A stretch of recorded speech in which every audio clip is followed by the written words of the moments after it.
Si Mike may balak ikulong ang anak niya. Una, pinaalis niya ang asawa, saka tinawag ang anak para tumulong. Laking gulat niya nang agad itong pumayag, kahit laging mailap sa kanya. Lihim siyang natuwa, pinababa niya ito sa basement. Bagaman kinakabahan, sumunod ang anak, ama niya ito, kaya di siya nagduda. Ngunit ang sumunod ay naging bangungot. Pagpasok sa isang nakatagong silid, biglang isinara ni Mike ang pinto. Nagpumiglas si Mary, sumisigaw, pero walang tunog na lumabas. Ang silid ay isang soundproof na bomb shelter. Nang lumingon siya, nakita niyang walang laman ito. Kinabahan siya at binuksan ang kahon na bitbit, mga damit niya ang laman. Noon lang niya naunawaan, nakulong siya. Hindi makapaniwala, nagmakaawa siya sa ama. Pero tahimik nitong tinakpan ang lihim na pasukan. Paulit-ulit niyang pinindot ang keypad lock. 1,000 beses siyang nabigo. Kumuha siya ng flashlight at hinanap ang lagusan.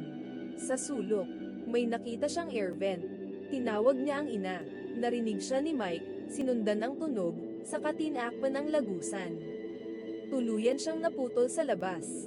Unang araw, sigaw siya ng sigaw. Pangalawa, nakahiga siya sa sahig, nanginginig sa takot. Pangatlo, naamoy niya ang dumi sa loob. Pang-apat na araw, bumalik si Mike.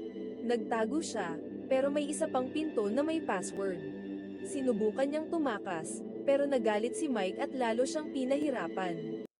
Lumipas ang mga araw, patuloy siyang nahulog sa kawalan.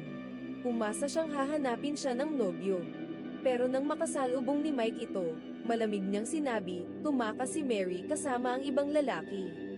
Labis na nasaktan ang nobyo at umalis. Ika-21 araw, dinalhan siya ng cake.